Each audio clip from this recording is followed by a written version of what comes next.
사랑하는 여러분, 주님의 이름으로 문안드립니다. 오늘 이 시간 하나님의 크신 은혜와 평강이 여러분의 삶에 강물처럼 흐르기를 간절히 축복합니다. 신앙생활을 하다 보면 우리는 종종 마음 깊은 곳에서 하나의 질문과 마주하게 됩니다. 성령님과 정말 가까워지고 싶다. 이 마음은 우리 모두가 품고 있는 거룩한 소망입니다. 하지만 어째서인지 그 간절함은 막연한 열망으로만 남고 우리의 삶은 좀처럼 변하지 않는 것만 같을 때가 많습니다. 하나님을 더 깊이 알고 싶고 그분의 말씀대로 살아가고 싶은데 우리는 여전히 어제와 똑같은 자리에 머물러 있는 것일까요? 그 해답은 우리 자신에게 있지 않습니다. 답은 오직 하나, 바로 성령님입니다. 그분이 우리 안에 오셔야만, 그분의 능력이 우리를 덮으셔야만 우리의 삶은 비로소 변화될 수 있습니다. 오늘 우리가 함께 묵상할 말씀은 이 간절한 열망에 대한 예수님의 명확하고도 유일한 약속입니다. 사도행전 1장 8절에서 부활하신 예수님께서는 제자들에게 마지막으로 이렇게 말씀하십니다. 오직 성령이 너희에게 임하시면 너희가 권능을 받고 예루살렘과 온 유대와 사마리아와 땅끝까지 이르러 내 증인이 되리라 하시니라. 이 말씀은 단순히 어떤 특별한 능력을 주겠다는 약속이 아닙니다. 이것은 예수님을 따라 걷고 그분의 생명을 전하며 험난한 세상 속에서 하나님의 자녀로 살아갈 우리 모두에게 주어진 가장 본질적이고 실질적인 준비 명령입니다. 예수님께서는 부활 후 승천하시기 전까지 제자들과 함께 하시며 당신의 위대한 사명을 맡길 준비를 시키셨습니다. 그런데 그 준비의 핵심은 인간의 기술이나 지혜, 전략이 아니었습니다. 놀랍게도 그 핵심은 바로 성령이었습니다. 예수님은 강조하십니다. 오직 성령이 임하시면, 이 오직이라는 단어는 다른 어떤 조건도 필요 없다는 사실, 이 조건이 절대적이며 필수적이라는 사실을 우리에게 분명히 보여줍니다. 우리가 아무리 뜨겁게 헌신하고 밤새워 기도하고 모든 것을 바쳐 노력한다 해도 성령님이 임하시지 않으면 그 모든 수고에는 생명의 열매가 맺히지 않습니다. 그래서 주님은 다른 어떤 조건도 말씀하지 않으셨습니다. 오직 성령, 그분의 임재, 그분의 역사하심, 그것이 모든 것의 시작입니다. 성령이 임하시면 우리는 권능을 받게 됩니다. 이 권능은 세상이 말하는 단순한 힘과는 차원이 다릅니다. 원어인 헬라어 두나미스는 다이너마이트의 어원이 될 만큼 폭발적인 힘을 의미하지만 성경이 말하는 권능은 그보다 훨씬 깊고 내적인 의미를 담고 있습니다. 성령이 주시는 권능은 하나님의 사람의 삶 전체를 관통하는 내적인 권세입니다. 죄를 이길 힘, 사명을 감당할 능력, 그리고 우리의 삶 자체를 복음을 담는 그릇으로 변화시키는 거룩한 에너지입니다. 이 권능을 통해 우리는 예수님의 증인이 됩니다.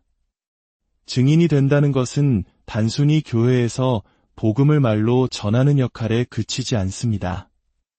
증인은 자신이 보고 듣고 경험한 바를 자신의 온 삶으로 드러내는 사람입니다. 그러므로 성령이 임하시면 우리 안에서 완전히 새로운 삶이 시작되는 것입니다.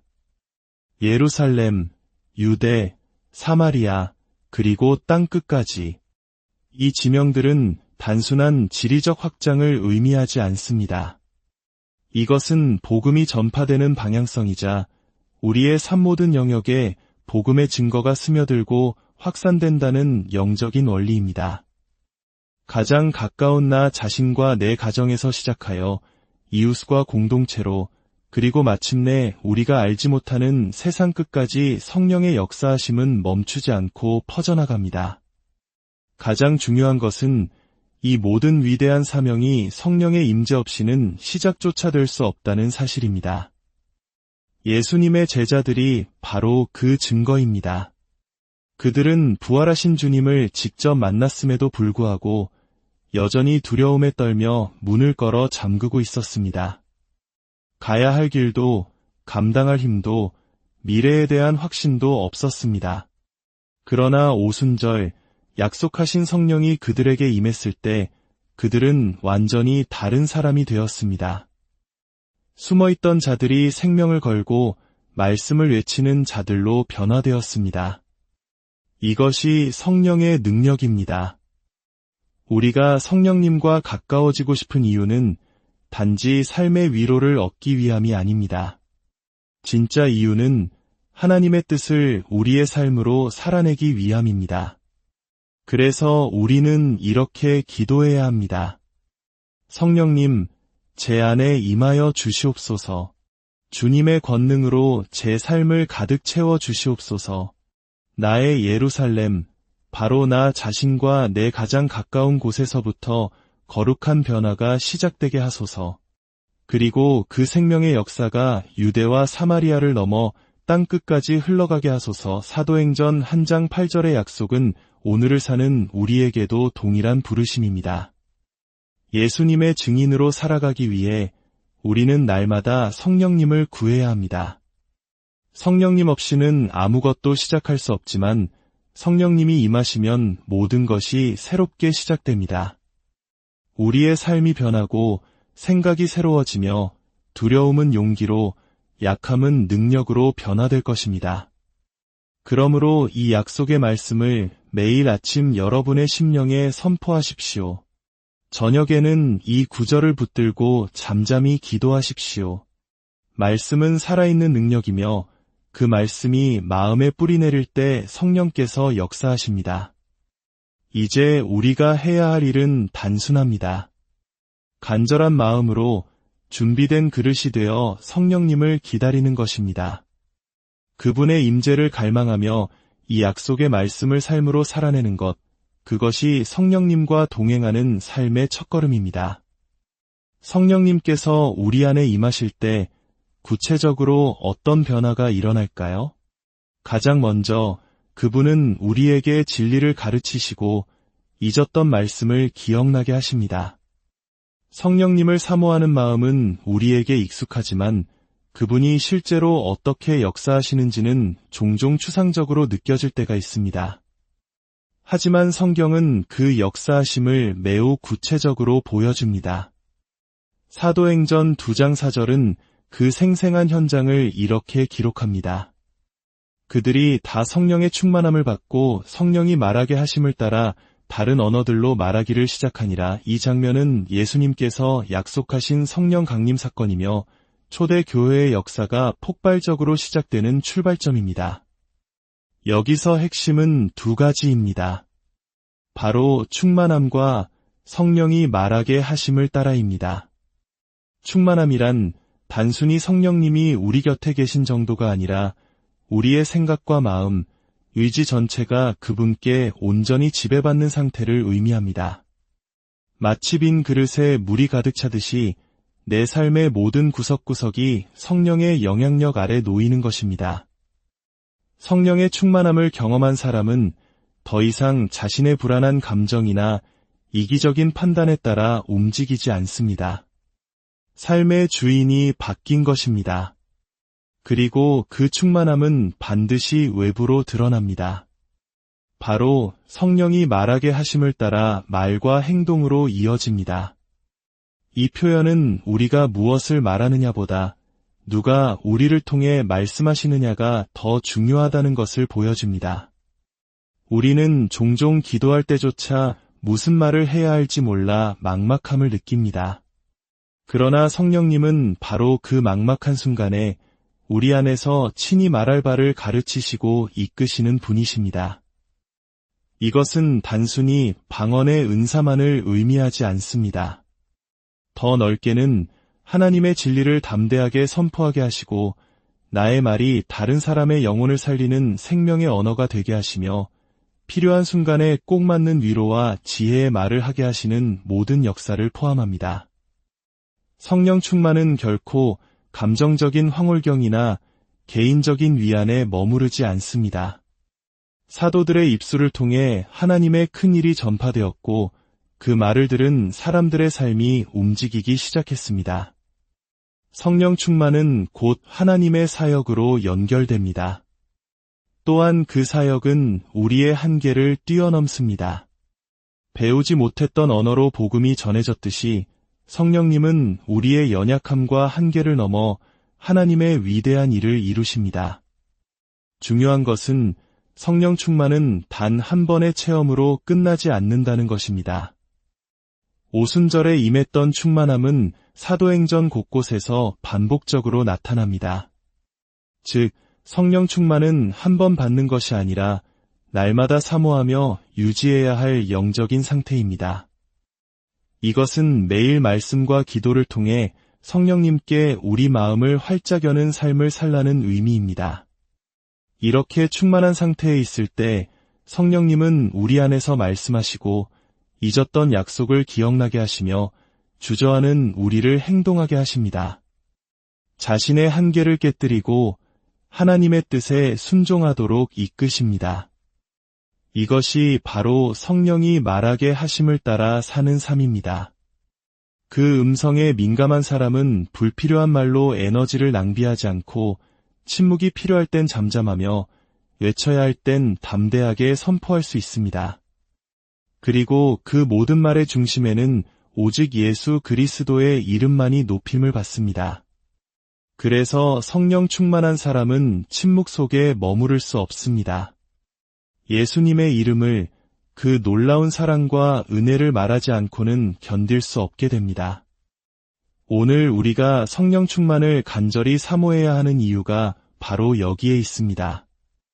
이 복잡하고 분주한 세상 속에서 하나님의 일을 말하고 행하는 것이 버겁게 느껴질 때 성령님은 우리에게 새 힘과 용기를 주십니다.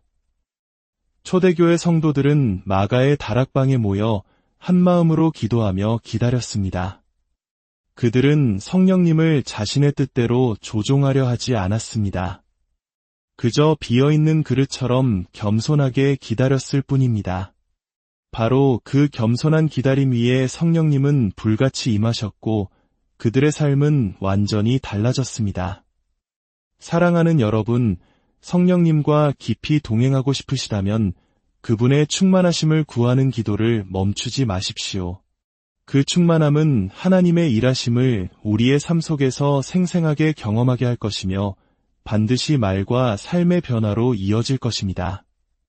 내 안에서 시작된 작은 변화가 주변 사람들에게까지 흘러가는 것, 이것이 지금도 동일하게 이루어지는 성령의 역사입니다. 성령님께서 임하실 때 나타나는 또 다른 강력한 변화는 인간의 힘으로는 결코 바꿀 수 없던 완고한 마음이 돌이켜지는 회개의 역사입니다. 성령님은 단순한 위로자가 아니라 사람의 심령을 흔들고 꿰뚫는 살아계신 하나님의 영이시기 때문입니다. 사도행전 2장 37절은 그 놀라운 장면을 이렇게 묘사합니다. 그들이 이 말을 듣고 마음에 찔려 베드로와 다른 사도들에게 물어 이르되 형제들아 우리가 어찌할꼬 하거늘. 이것은 베드로의 첫 설교를 들은 사람들의 반응이었습니다. 얼마 전까지만 해도 예수를 부인했던 어부 베드로가 수천 명 앞에서 담대히 예수 그리스도의 죽음과 부활, 그리고 그들의 죄를 선포했을 때 놀라운 일이 일어났습니다. 사람들의 마음이 칼에 찔린 듯한 아픔을 느낀 것입니다. 마음의 찔림. 이것은 인간의 논리나 화려한 웅변으로 만들어낼 수 없는 반응입니다. 오직 성령님만이 하실 수 있는 일입니다. 성령이 임하실 때 하나님의 말씀은 더 이상 단순한 지식이 아니라 살아있는 검처럼 우리의 영혼을 쪼갭니다. 이 찔림은 고통스럽지만 동시에 가장 큰 은혜입니다. 자신의 죄를 정면으로 마주할 수 있다는 것 자체가 이미 성령께서 내 안에서 일하고 계시다는 증거이기 때문입니다. 이 찔림을 경험한 사람들은 우리가 어찌할꼬 라고 부르짖었습니다. 이것이 진정한 회개의 시작입니다. 회개는 단순한 후회가 아닙니다. 삶의 방향을 180도 바꾸는 것입니다. 내 뜻대로 살던 삶에서 돌이켜 하나님께로 돌아가는 것입니다. 그러나 위대한 전환은 성령의 역사 없이는 불가능합니다. 인간은 본래 자기 합리화에 능한 존재이기에 성령께서 우리의 완고한 마음을 깨뜨려 주실 때에만 진정한 회개가 일어납니다. 베드로는 그들에게 회개하여 각각 예수 그리스도의 이름으로 세례를 받고 죄 사함을 받으라 그리하면 성령의 선물을 받으리니 라고 선포합니다. 여기서 우리는 영적인 순서를 발견합니다. 성령께서 주시는 마음의 찔림, 그로 인한 회개, 믿음의 고백인 세례, 죄 사함의 은혜, 그리고 성령의 충만한 임재. 이 원리는 지금도 동일하게 적용됩니다. 우리가 성령님과 가까워지기 원한다면 가장 먼저 회개의 자리로 나아가야 합니다. 아무리 많은 영적 활동을 해도 마음 깊은 곳에 숨겨진 죄를 정직하게 고백하고 돌이키지 않는다면 우리의 신앙은 껍데기에 불과할 수 있습니다. 성령님은 죄를 덮어두지 않으시고 빛 가운데로 드러내십니다. 그리고 그 죄 앞에서 무너져 눈물 흘리는 바로 그 자리가 하나님을 가장 깊이 만나는 은혜의 자리입니다. 우리의 죄가 예수님을 십자가에 못 박았다는 사실 앞에 설 때 우리는 비로소 십자가의 은혜가 얼마나 큰지를 깨닫게 됩니다. 성령님은 우리 안에 숨겨진 죄를 보게 하시고 그것을 고백할 용기를 주십니다. 마음의 찔림을 받은 사람은 무너지지만 그 무너짐은 파괴가 아니라 새로운 시작을 위한 거룩한 과정입니다. 회개가 있는 곳에 늘 새 출발이 예비되어 있습니다. 그러므로 우리는 이렇게 기도해야 합니다. 성령님, 제 마음을 찔러 주시옵소서. 숨겨두었던 죄를 빛 가운데 드러내 주소서. 죄를 미워하는 마음을 주시고 오직 예수 그리스도의 보혈로 저를 정결하게 하소서. 이 기도를 들으시는 성령님은 반드시 회개의 눈물과 순종의 삶으로 우리를 인도하실 것입니다. 성령님이 임하시면 우리의 본능적인 두려움은 거룩한 담대함으로 변화됩니다. 믿음이 있어도 우리는 두려움을 느낍니다. 복음을 전해야 할 때 망설이고 불의 앞에서 침묵하게 되는 순간들이 있습니다. 두려움은 인간의 본능이기 때문입니다. 하지만 성령님은 그 본능을 뛰어넘는 하늘의 담대함을 우리에게 부어주십니다. 사도행전 4장 13절은 그 놀라운 변화를 보여줍니다. 그들이 베드로와 요한이 담대하게 말함을 보고 그들을 본래 학문 없는 범인으로 알았다가 이상히 여기며 또 전에 예수와 함께 있던 줄도 알고 당시 베드로와 요한은 유대의 최고 의결기구인 사내들인 공회 앞에 섰습니다. 예수를 십자가에 못 박았던 권력자들 앞에서 복음을 전하는 것은 목숨을 건 일이었습니다. 그런데 놀랍게도 그들은 조금도 위축되지 않고 예수 그리스도의 이름을 선포했습니다. 사람들은 그들의 유창한 말이 아니라 그들의 담대함 자체에 충격을 받았습니다.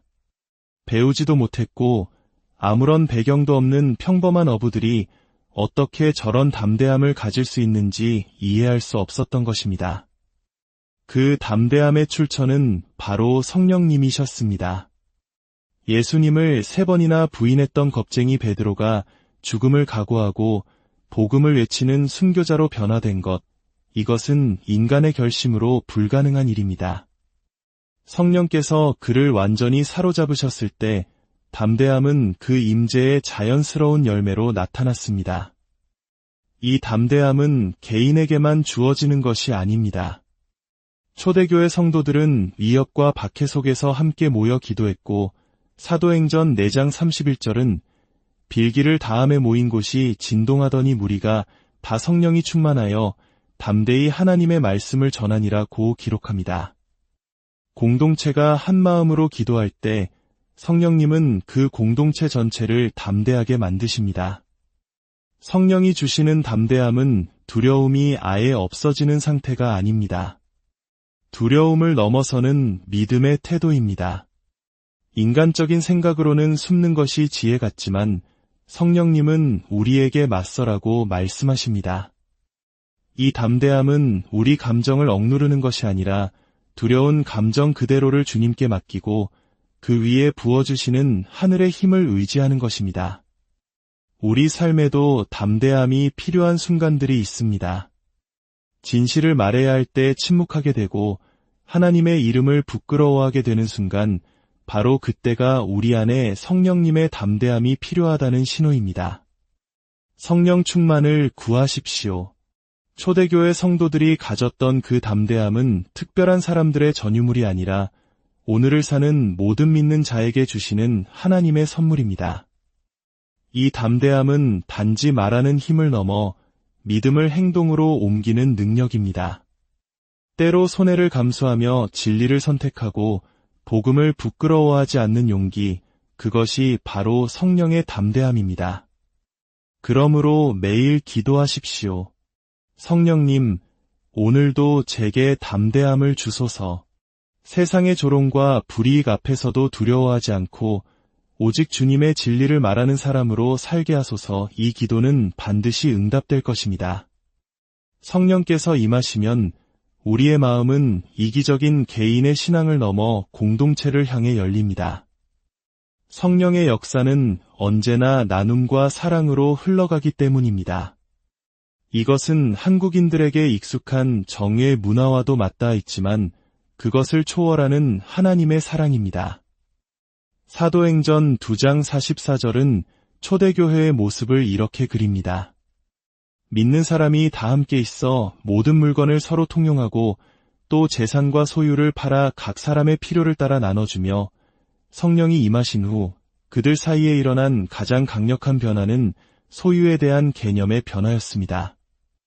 내 것이라는 개념이 해체되고 하나님의 것을 함께 누리는 우리 것이라는 인식이 자리 잡았습니다. 인간은 본성적으로 더 많이 소유하고 움켜쥐려 합니다. 그러나 성령님은 그 마음의 중심을 바꾸십니다.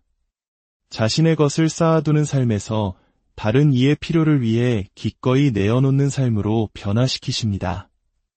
이것은 억지나 명령이 아닌 성령께서 주시는 감동에 따른 자발적인 행위였습니다. 성령이 임하시자 그렇게 하고 싶은 마음이 그들 안에서 솟아난 것입니다. 성령은 우리를 사랑하게 하십니다. 조건 없이, 계산 없이 다른 사람의 필요를 채우는 기쁨을 알게 하십니다. 여기서 중요한 것은 각 사람의 필요를 따라 나누었다는 점입니다. 성령 충만한 사람은 상대방의 필요에 민감해집니다. 그 필요를 알아채는 마음, 그것이 바로 성령의 감동입니다. 때로는 물질이, 때로는 시간이, 때로는 따뜻한 위로의 말 한마디가 누군가에게는 가장 절실한 필요일 수 있습니다.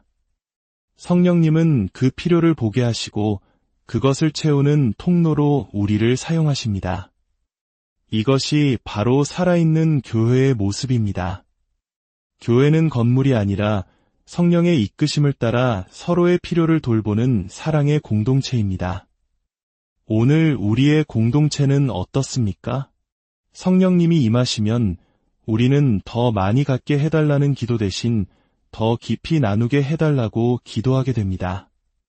내 손을 통해 누군가의 부족함이 채워지는 경험이야말로 살아계신 하나님을 가장 실제적으로 체험하는 통로가 됩니다. 그러므로 이렇게 기도합시다. 성령님, 제 마음을 열어주소서. 움켜진 손을 펴게 하시고 다른 사람의 필요를 보는 눈을 갖게 하소서. 나눔을 부담이 아닌 기쁨으로 여기게 하시고 내가 가진 모든 것이 주님의 것임을 기억하게 하소서. 성령님이 임하시면 이 기도는 우리의 삶이 될 것입니다. 성령님이 임하실 때 우리의 기도는 완전히 새로운 차원으로 깊어집니다. 기도는 더 이상 형식이나 의무가 아니라 하나님과의 살아있는 대화, 영혼의 호흡이 됩니다. 사도행전의 교회는 기도를 통해 움직이는 교회였습니다. 그들은 박해 속에서 그 상황을 피하게 해달라고 기도하지 않았습니다. 오히려 종들로 하여금 담대히 하나님의 말씀을 전하게 하여 주옵시고 라고 기도했습니다. 성령 충만한 기도는 인간의 본능과 반대의 길을 택하게 합니다. 문제 해결을 넘어 그 문제 속에서 하나님의 뜻이 이루어지기를 구하게 만듭니다. 또한 성령의 기도는 말로 다 표현할 수 없는 깊은 탄식으로 이어집니다. 때로는 눈물로, 때로는 침묵으로 드리는 기도 속에서 성령님은 우리를 위해 친히 간구하시며 우리를 하나님의 깊은 뜻으로 연결해 주십니다. 기도는 단순히 우리의 소원을 아뢰는 시간이 아니라 잠잠히 하나님의 음성을 듣는 시간입니다. 초대교회는 금식하며 기도하던 중에 바나바와 사울을 따로 세우라는 성령의 음성을 들었고 이를 통해 위대한 선교의 문이 열렸습니다. 성령님과 가까워지기 원한다면 반드시 기도의 골방으로 들어가야 합니다. 더 많이 말하기보다 더 깊이 듣기를 힘쓸 때 성령님은 우리의 길을 인도하시고 삶 전체를 변화시키는 놀라운 일을 행하실 것입니다. 성령의 임재는 박해와 고난 속에서도 사라지지 않는 기쁨을 동반합니다. 사도들은 복음을 전했다는 이유로 매를 맞고 감옥에 갇혔지만 그 이름을 위하여 능력받는 일에 합당한 자로 여기심을 기뻐하면서 공의 앞을 떠났다고 성경은 기록합니다. 이것은 세상이 이해할 수 없는 기쁨입니다. 성령이 임하시면 고난을 해석하는 시각 자체가 바뀝니다. 세상의 인정보다 하나님의 인정이 더 중요해지고 편안한 삶보다 주님을 위해 고난받는 것을 더 큰 영광으로 여기게 됩니다. 스데반이 돌에 맞아 순교하면서도 하늘을 우러러보며 평안할 수 있었던 이유, 바울이 깊은 감옥에서도 찬송할 수 있었던 이유는 바로 성령께서 주시는 이 하늘의 기쁨 때문이었습니다. 지금 우리의 삶에도 여러 형태의 박해와 어려움이 존재합니다. 신앙 때문에 겪는 오해와 불이익 앞에서 우리는 상황에 휩쓸려 믿음을 감출 것인지 아니면 그 속에서도 성령이 주시는 기쁨을 붙들 것인지 선택해야 합니다. 성령님은 고난을 없애주시는 분이 아니라 고난 속에서도 무너지지 않고 노래하게 하시는 분입니다. 그러므로 기도하십시오. 성령님, 주님의 이름 때문에 겪는 어려움을 기쁨으로 감당하게 하소서. 세상이 줄 수도 빼앗을 수도 없는 하늘의 기쁨으로 제 영혼을 채워주소서. 성령님의 임재는 결코 우리 안에만 머무르지 않습니다. 반드시 밖으로 흘러가 복음의 확장으로 이어집니다. 초대교회 성도들은 극심한 핍박으로 흩어졌지만 그 흩어진 자리에서 오히려 두루 다니며 복음의 말씀을 전했습니다. 성령 충만한 사람은 환경에 굴하지 않고 어떤 상황에서든 복음을 전할 기회를 찾아냅니다. 복음 전파는 인간의 열정이나 논리로 이루어지지 않습니다. 주의 손이 그들과 함께 하심에, 즉 성령님의 능력이 함께 하실 때 말씀은 사람의 마음에 생명처럼 심겨지고 변화가 일어납니다. 전하는 자와 듣는 자 모두에게 성령의 역사가 필요합니다. 복음 전파는 목회자나 선교사만의 사명이 아닙니다. 성령이 임한 모든 믿는 자는 삶의 자리에서 예수님의 증인으로 부름받았습니다. 우리의 따뜻한 말 한마디, 손해를 감수하는 정직함, 용서를 실천하는 모습, 이 모든 것이 삶으로 전하는 복음입니다. 성령님은 그 모든 순간을 사용하여 예수님을 증거하십니다. 마지막으로 성령이 임하실 때 맺어지는 가장 궁극적인 열매는 바로 순종과 헌신입니다. 이것은 감정적인 열심을 넘어 생명을 건 결단이며 복음의 가치를 위해 자기 자신을 기꺼이 드리는 삶의 태도입니다. 사도 바울은 자신을 기다리는 환난과 결박을 알면서도 내가 달려갈 길과 주 예수께 받은 사명 곧 하나님의 은혜의 복음을 증언하는 일을 마치려 하매는 나의 생명조차 조금도 귀한 것으로 여기지 아니하노라고 고백했습니다. 그를 이토록 담대하게 만든 힘은 바로 성령님이었습니다. 성령님은 헌신을 강요하는 분이 아니라 우리 마음 깊은 곳에서부터 감동을 주셔서 주님을 위해 살지 않고는 견딜 수 없도록 만드시는 분입니다. 성령 충만은 인간적인 모든 계산을 멈추게 하고 오직 주님만 바라보게 합니다. 그 결과가 바로 삶 전체를 드리는 헌신입니다. 이 헌신은 모두에게 똑같은 모습으로 나타나지 않습니다. 어떤 이는 가르치는 일로, 어떤 이는 섬기는 일로, 또 어떤 이는 이름도 빚도 없이 기도하는 일로 부름받습니다. 성령님은 각자에게 맞는 자리에서 기쁨으로 충성하게 하십니다. 사랑하는 여러분, 지금까지 우리는 성령께서 임하실 때 우리 삶에 나타나는 9가지 변화의 열매를 묵상했습니다. 권능, 진리의 깨달음, 회개, 담대함, 나눔, 깊은 기도, 고난 속의 기쁨, 복음의 확장, 그리고 마침내 순종과 헌신에 이르기까지. 이 말씀의 강물이 여러분의 삶을 넘어 더 많은 이들에게 흘러가길 소망하신다면 이 말씀을 나누는 것은 그 자체로 아름다운 복음의 나눔이 될 것입니다. 좋아요는 마음으로 드리는 아멘이며 구독은 이 사역을 위한 기도의 동참입니다. 여러분의 작은 손길이 하나님의 나라를 확장하는 귀한 도구가 될 줄 믿습니다. 이제 함께 기도하겠습니다. 하나님 아버지, 오늘 우리에게 성령의 놀라운 역사에 대해 깨닫게 하시니 감사합니다.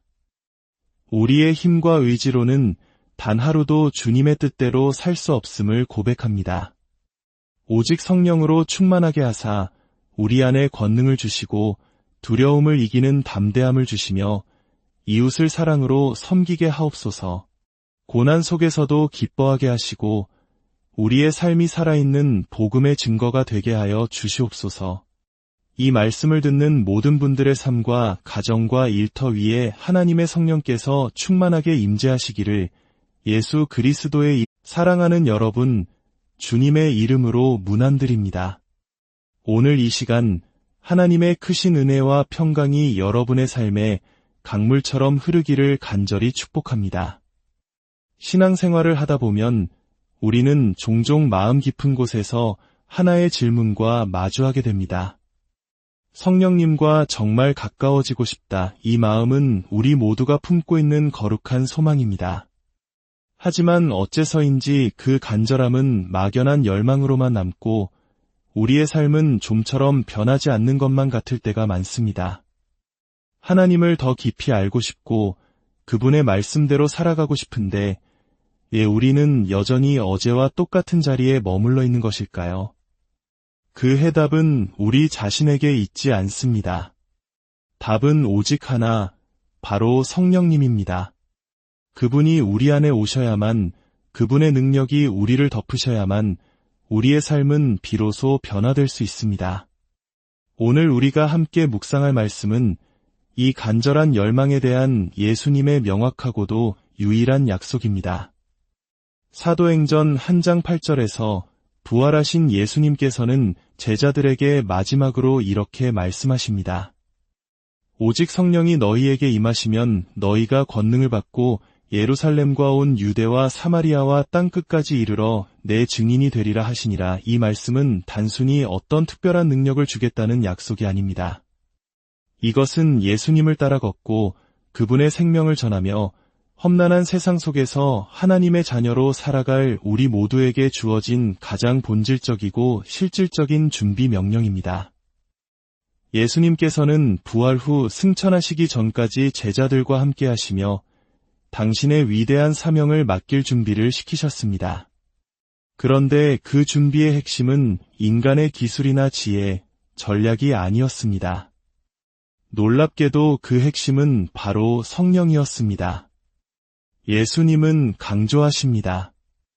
오직 성령이 임하시면. 이 오직이라는 단어는 다른 어떤 조건도 필요 없다는 사실, 이 조건이 절대적이며 필수적이라는 사실을 우리에게 분명히 보여줍니다. 우리가 아무리 뜨겁게 헌신하고 밤새워 기도하고 모든 것을 바쳐 노력한다 해도 성령님이 임하시지 않으면 그 모든 수고에는 생명의 열매가 맺히지 않습니다. 그래서 주님은 다른 어떤 조건도 말씀하지 않으셨습니다. 오직 성령, 그분의 임재, 그분의 역사하심, 그것이 모든 것의 시작입니다. 성령이 임하시면 우리는 권능을 받게 됩니다. 이 권능은 세상이 말하는 단순한 힘과는 차원이 다릅니다. 원어인 헬라어 두나미스는 다이너마이트의 어원이 될 만큼 폭발적인 힘을 의미하지만 성경이 말하는 권능은 그보다 훨씬 깊고 내적인 의미를 담고 있습니다. 성령이 주시는 권능은 하나님의 사람의 삶 전체를 관통하는 내적인 권세입니다. 죄를 이길 힘, 사명을 감당할 능력, 그리고 우리의 삶 자체를 복음을 담는 그릇으로 변화시키는 거룩한 에너지입니다. 이 권능을 통해 우리는 예수님의 증인이 됩니다. 증인이 된다는 것은 단순히 교회에서 복음을 말로 전하는 역할에 그치지 않습니다. 증인은 자신이 보고 듣고 경험한 바를 자신의 온 삶으로 드러내는 사람입니다. 그러므로 성령이 임하시면 우리 안에서 완전히 새로운 삶이 시작되는 것입니다. 예루살렘, 유대, 사마리아, 그리고 땅끝까지. 이 지명들은 단순한 지리적 확장을 의미하지 않습니다. 이것은 복음이 전파되는 방향성이자 우리의 삶 모든 영역에 복음의 증거가 스며들고 확산된다는 영적인 원리입니다. 가장 가까운 나 자신과 내 가정에서 시작하여 이웃과 공동체로 그리고 마침내 우리가 알지 못하는 세상 끝까지 성령의 역사하심은 멈추지 않고 퍼져나갑니다. 가장 중요한 것은 이 모든 위대한 사명이 성령의 임재 없이는 시작조차 될 수 없다는 사실입니다. 예수님의 제자들이 바로 그 증거입니다. 그들은 부활하신 주님을 직접 만났음에도 불구하고 여전히 두려움에 떨며 문을 걸어 잠그고 있었습니다. 가야 할 길도 감당할 힘도 미래에 대한 확신도 없었습니다. 그러나 오순절 약속하신 성령이 그들에게 임했을 때 그들은 완전히 다른 사람이 되었습니다. 숨어있던 자들이 생명을 걸고 말씀을 외치는 자들로 변화되었습니다. 이것이 성령의 능력입니다. 우리가 성령님과 가까워지고 싶은 이유는 단지 삶의 위로를 얻기 위함이 아닙니다. 진짜 이유는 하나님의 뜻을 우리의 삶으로 살아내기 위함입니다.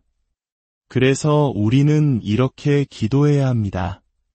성령님, 제 안에 임하여 주시옵소서.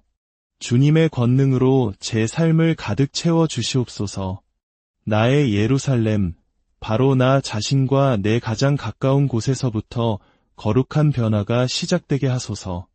그리고 그 생명의 역사가 유대와 사마리아를 넘어 땅끝까지 흘러가게 하소서. 사도행전 1장 8절의 약속은 오늘을 사는 우리에게도 동일한 부르심입니다. 예수님의 증인으로 살아가기 위해 우리는 날마다 성령님을 구해야 합니다. 성령님 없이는 아무것도 시작할 수 없지만 성령님이 임하시면 모든 것이 새롭게 시작됩니다. 우리의 삶이 변하고 생각이 새로워지며 두려움은 용기로 약함은 능력으로 변화될 것입니다. 그러므로 이 약속의 말씀을 매일 아침 여러분의 심령에 선포하십시오. 저녁에는 이 구절을 붙들고 잠잠히 기도하십시오. 말씀은 살아있는 능력이며 그 말씀이 마음에 뿌리 내릴 때 성령께서 역사하십니다. 이제 우리가 해야 할 일은 단순합니다. 간절한 마음으로 준비된 그릇이 되어 성령님을 기다리는 것입니다. 그분의 임재를 갈망하며 이 약속의 말씀을 삶으로 살아내는 것, 그것이 성령님과 동행하는 삶의 첫걸음입니다. 성령님께서 우리 안에 임하실 때 구체적으로 어떤 변화가 일어날까요? 가장 먼저 그분은 우리에게 진리를 가르치시고 잊었던 말씀을 기억나게 하십니다. 성령님을 사모하는 마음은 우리에게 익숙하지만 그분이 실제로 어떻게 역사하시는지는 종종 추상적으로 느껴질 때가 있습니다. 하지만 성경은 그 역사하심을 매우 구체적으로 보여줍니다. 사도행전 2장 4절은 그 생생한 현장을 이렇게 기록합니다. 그들이 다 성령의 충만함을 받고 성령이 말하게 하심을 따라 다른 언어들로 말하기를 시작하니라. 이 장면은 예수님께서 약속하신 성령 강림 사건이며 초대 교회의 역사가 폭발적으로 시작되는 출발점입니다. 여기서 핵심은 두 가지입니다. 바로 충만함과 성령이 말하게 하심을 따라입니다. 충만함이란 단순히 성령님이 우리 곁에 계신 정도가 아니라 우리의 생각과 마음, 의지 전체가 그분께 온전히 지배받는 상태를 의미합니다. 마치 빈 그릇에 물이 가득 차듯이 내 삶의 모든 구석구석이 성령의 영향력 아래 놓이는 것입니다. 성령의 충만함을 경험한 사람은 더 이상 자신의 불안한 감정이나 이기적인 판단에 따라 움직이지 않습니다. 삶의 주인이 바뀐 것입니다. 그리고 그 충만함은 반드시 외부로 드러납니다. 바로 성령이 말하게 하심을 따라 말과 행동으로 이어집니다. 이 표현은 우리가 무엇을 말하느냐보다 누가 우리를 통해 말씀하시느냐가 더 중요하다는 것을 보여줍니다. 우리는 종종 기도할 때조차 무슨 말을 해야 할지 몰라 막막함을 느낍니다. 그러나 성령님은 바로 그 막막한 순간에 우리 안에서 친히 말할 바를 가르치시고 이끄시는 분이십니다. 이것은 단순히 방언의 은사만을 의미하지 않습니다. 더 넓게는 하나님의 진리를 담대하게 선포하게 하시고 나의 말이 다른 사람의 영혼을 살리는 생명의 언어가 되게 하시며 필요한 순간에 꼭 맞는 위로와 지혜의 말을 하게 하시는 모든 역사를 포함합니다. 성령 충만은 결코 감정적인 황홀경이나 개인적인 위안에 머무르지 않습니다. 사도들의 입술을 통해 하나님의 큰 일이 전파되었고 그 말을 들은 사람들의 삶이 움직이기 시작했습니다. 성령 충만은 곧 하나님의 사역으로 연결됩니다. 또한 그 사역은 우리의 한계를 뛰어넘습니다. 배우지 못했던 언어로 복음이 전해졌듯이 성령님은 우리의 연약함과 한계를 넘어 하나님의 위대한 일을 이루십니다. 중요한 것은 성령 충만은 단 한 번의 체험으로 끝나지 않는다는 것입니다. 오순절에 임했던 충만함은 사도행전 곳곳에서 반복적으로 나타납니다. 즉, 성령 충만은 한 번 받는 것이 아니라 날마다 사모하며 유지해야 할 영적인 상태입니다. 이것은 매일 말씀과 기도를 통해 성령님께 우리 마음을 활짝 여는 삶을 살라는 의미입니다.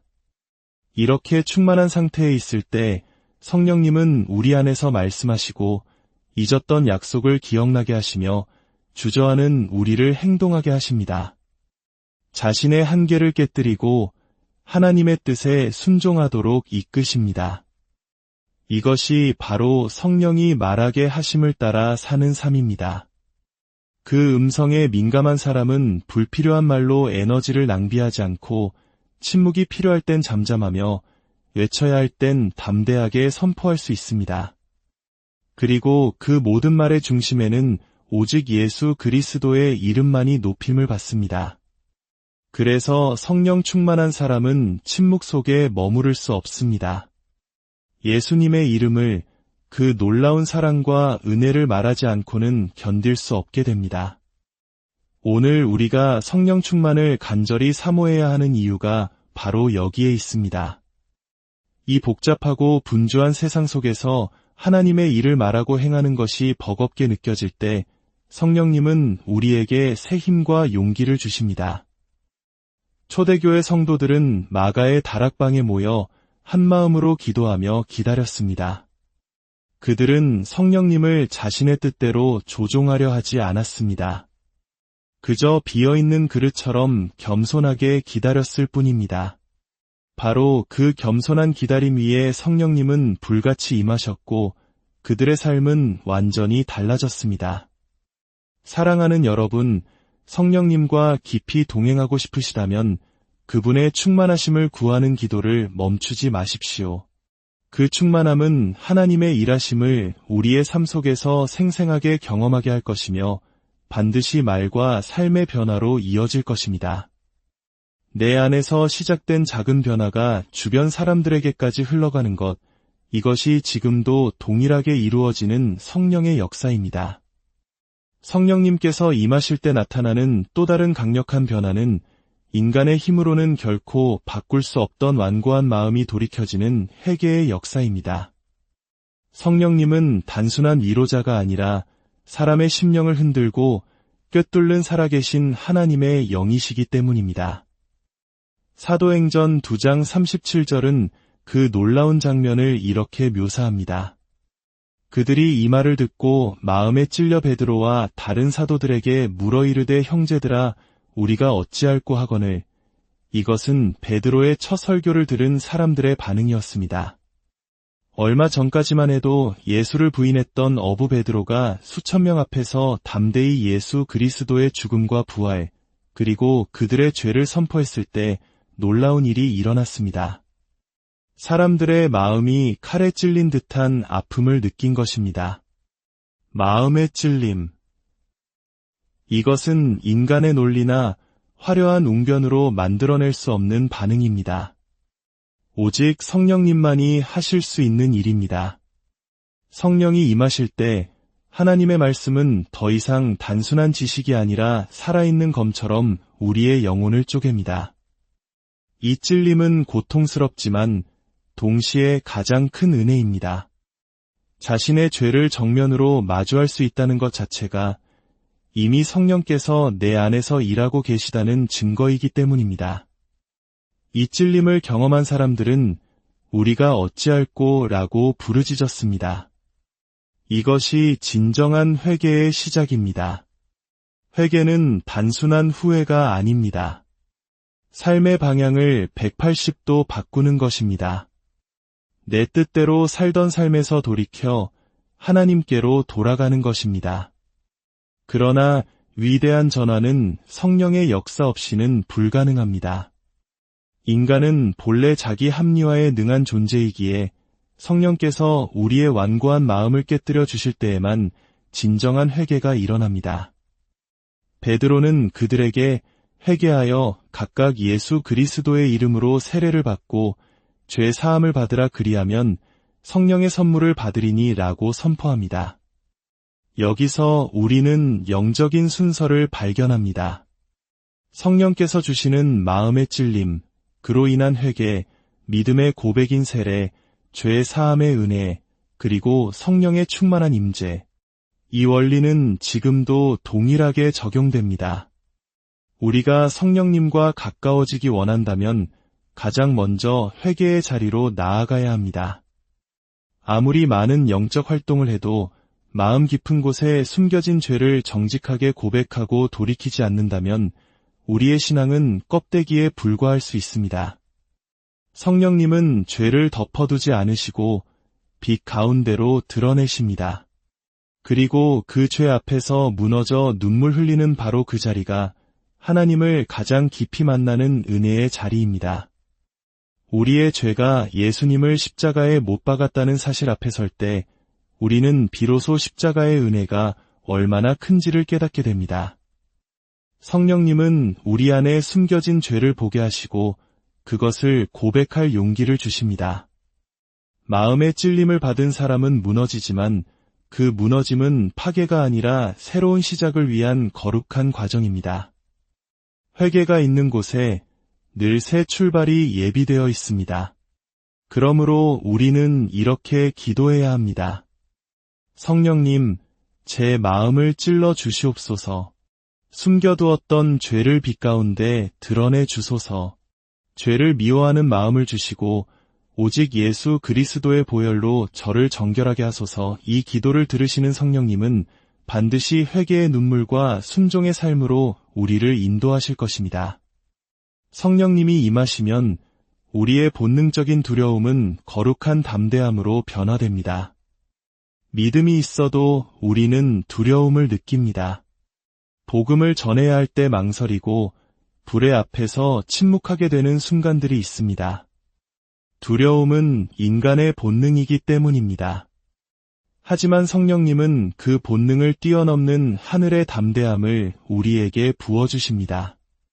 사도행전 4장 13절은 그 놀라운 변화를 보여줍니다.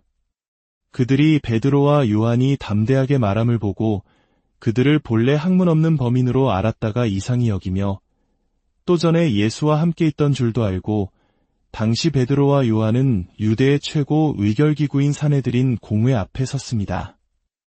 예수를 십자가에 못 박았던 권력자들 앞에서 복음을 전하는 것은 목숨을 건 일이었습니다. 그런데 놀랍게도 그들은 조금도 위축되지 않고 예수 그리스도의 이름을 선포했습니다. 사람들은 그들의 유창한 말이 아니라 그들의 담대함 자체에 충격을 받았습니다. 배우지도 못했고 아무런 배경도 없는 평범한 어부들이 어떻게 저런 담대함을 가질 수 있는지 이해할 수 없었던 것입니다. 그 담대함의 출처는 바로 성령님이셨습니다. 예수님을 3번이나 부인했던 겁쟁이 베드로가 죽음을 각오하고 복음을 외치는 순교자로 변화된 것, 이것은 인간의 결심으로 불가능한 일입니다. 성령께서 그를 완전히 사로잡으셨을 때 담대함은 그 임재의 자연스러운 열매로 나타났습니다. 이 담대함은 개인에게만 주어지는 것이 아닙니다. 초대교회 성도들은 위협과 박해 속에서 함께 모여 기도했고 사도행전 4장 31절은 빌기를 다함에 모인 곳이 진동하더니 무리가 다 성령이 충만하여 담대히 하나님의 말씀을 전하니라고 기록합니다. 공동체가 한 마음으로 기도할 때 성령님은 그 공동체 전체를 담대하게 만드십니다. 성령이 주시는 담대함은 두려움이 아예 없어지는 상태가 아닙니다. 두려움을 넘어서는 믿음의 태도입니다. 인간적인 생각으로는 숨는 것이 지혜 같지만 성령님은 우리에게 맞서라고 말씀하십니다. 이 담대함은 우리 감정을 억누르는 것이 아니라 두려운 감정 그대로를 주님께 맡기고 그 위에 부어주시는 하늘의 힘을 의지하는 것입니다. 우리 삶에도 담대함이 필요한 순간들이 있습니다. 진실을 말해야 할 때 침묵하게 되고 하나님의 이름을 부끄러워하게 되는 순간 바로 그때가 우리 안에 성령님의 담대함이 필요하다는 신호입니다. 성령 충만을 구하십시오. 초대교회 성도들이 가졌던 그 담대함은 특별한 사람들의 전유물이 아니라 오늘을 사는 모든 믿는 자에게 주시는 하나님의 선물입니다. 이 담대함은 단지 말하는 힘을 넘어 믿음을 행동으로 옮기는 능력입니다. 때로 손해를 감수하며 진리를 선택하고 복음을 부끄러워하지 않는 용기, 그것이 바로 성령의 담대함입니다. 그러므로 매일 기도하십시오. 성령님, 오늘도 제게 담대함을 주소서. 세상의 조롱과 불이익 앞에서도 두려워하지 않고 오직 주님의 진리를 말하는 사람으로 살게 하소서. 이 기도는 반드시 응답될 것입니다. 성령께서 임하시면 우리의 마음은 이기적인 개인의 신앙을 넘어 공동체를 향해 열립니다. 성령의 역사는 언제나 나눔과 사랑으로 흘러가기 때문입니다. 이것은 한국인들에게 익숙한 정의 문화와도 맞닿아 있지만 그것을 초월하는 하나님의 사랑입니다. 사도행전 2장 44절은 초대교회의 모습을 이렇게 그립니다. 믿는 사람이 다 함께 있어 모든 물건을 서로 통용하고 또 재산과 소유를 팔아 각 사람의 필요를 따라 나눠주며 성령이 임하신 후 그들 사이에 일어난 가장 강력한 변화는 소유에 대한 개념의 변화였습니다. 내 것이라는 개념이 해체되고 하나님의 것을 함께 누리는 우리 것이라는 인식이 자리 잡았습니다. 인간은 본성적으로 더 많이 소유하고 움켜쥐려 합니다. 그러나 성령님은 그 마음의 중심을 바꾸십니다. 자신의 것을 쌓아두는 삶에서 다른 이의 필요를 위해 기꺼이 내어놓는 삶으로 변화시키십니다. 이것은 억지나 명령이 아닌 성령께서 주시는 감동에 따른 자발적인 행위였습니다. 성령이 임하시자 그렇게 하고 싶은 마음이 그들 안에서 솟아난 것입니다. 성령은 우리를 사랑하게 하십니다. 조건 없이, 계산 없이 다른 사람의 필요를 채우는 기쁨을 알게 하십니다. 여기서 중요한 것은 각 사람의 필요를 따라 나누었다는 점입니다. 성령 충만한 사람은 상대방의 필요에 민감해집니다. 그 필요를 알아채는 마음, 그것이 바로 성령의 감동입니다. 때로는 물질이, 때로는 시간이, 때로는 따뜻한 위로의 말 한마디가 누군가에게는 가장 절실한 필요일 수 있습니다. 성령님은 그 필요를 보게 하시고 그것을 채우는 통로로 우리를 사용하십니다. 이것이 바로 살아있는 교회의 모습입니다. 교회는 건물이 아니라 성령의 이끄심을 따라 서로의 필요를 돌보는 사랑의 공동체입니다. 오늘 우리의 공동체는 어떻습니까? 성령님이 임하시면 우리는 더 많이 갖게 해달라는 기도 대신 더 깊이 나누게 해달라고 기도하게 됩니다. 내 손을 통해 누군가의 부족함이 채워지는 경험이야말로 살아계신 하나님을 가장 실제적으로 체험하는 통로가 됩니다. 그러므로 이렇게 기도합시다. 성령님, 제 마음을 열어주소서. 움켜진 손을 펴게 하시고 다른 사람의 필요를 보는 눈을 갖게 하소서. 나눔을 부담이 아닌 기쁨으로 여기게 하시고 내가 가진 모든 것이 주님의 것임을 기억하게 하소서. 성령님이 임하시면 이 기도는 우리의 삶이 될 것입니다. 성령님이 임하실 때 우리의 기도는 완전히 새로운 차원으로 깊어집니다. 기도는 더 이상 형식이나 의무가 아니라 하나님과의 살아있는 대화, 영혼의 호흡이 됩니다. 사도행전의 교회는 기도를 통해 움직이는 교회였습니다. 그들은 박해 속에서 그 상황을 피하게 해달라고 기도하지 않았습니다. 오히려 종들로 하여금 담대히 하나님의 말씀을 전하게 하여 주옵시고 라고 기도했습니다. 성령 충만한 기도는 인간의 본능과 반대의 길을 택하게 합니다. 문제 해결을 넘어 그 문제 속에서 하나님의 뜻이 이루어지기를 구하게 만듭니다. 또한 성령의 기도는 말로 다 표현할 수 없는 깊은 탄식으로 이어집니다. 때로는 눈물로, 때로는 침묵으로 드리는 기도 속에서 성령님은 우리를 위해 친히 간구하시며 우리를 하나님의 깊은 뜻으로 연결해 주십니다. 기도는 단순히 우리의 소원을 아뢰는 시간이 아니라 잠잠히 하나님의 음성을 듣는 시간입니다. 초대교회는 금식하며 기도하던 중에 바나바와 사울을 따로 세우라는 성령의 음성을 들었고 이를 통해 위대한 선교의 문이 열렸습니다. 성령님과 가까워지기 원한다면 반드시 기도의 골방으로 들어가야 합니다. 더 많이 말하기보다 더 깊이 듣기를 힘쓸 때 성령님은 우리의 길을 인도하시고 삶 전체를 변화시키는 놀라운 일을 행하실 것입니다. 성령의 임재는 박해와 고난 속에서도 사라지지 않는 기쁨을 동반합니다. 사도들은 복음을 전했다는 이유로 매를 맞고 감옥에 갇혔지만 그 이름을 위하여 능욕받는 일에 합당한 자로 여기심을 기뻐하면서 공의 앞을 떠났다고 성경은 기록합니다. 이것은 세상이 이해할 수 없는 기쁨입니다. 성령이 임하시면 고난을 해석하는 시각 자체가 바뀝니다. 세상의 인정보다 하나님의 인정이 더 중요해지고 편안한 삶보다 주님을 위해 고난받는 것을 더 큰 영광으로 여기게 됩니다. 스데반이 돌에 맞아 순교하면서도 하늘을 우러러보며 평안할 수 있었던 이유, 바울이 깊은 감옥에서도 찬송할 수 있었던 이유는 바로 성령께서 주시는 이 하늘의 기쁨 때문이었습니다. 지금 우리의 삶에도 여러 형태의 박해와 어려움이 존재합니다. 신앙 때문에 겪는 오해와 불이익 앞에서 우리는 상황에 휩쓸려 믿음을 감출 것인지 아니면 그 속에서도 성령이 주시는 기쁨을 붙들 것인지 선택해야 합니다. 성령님은 고난을 없애주시는 분이 아니라 고난 속에서도 무너지지 않고 노래하게 하시는 분입니다. 그러므로 기도하십시오. 성령님, 주님의 이름 때문에 겪는 어려움을 기쁨으로 감당하게 하소서.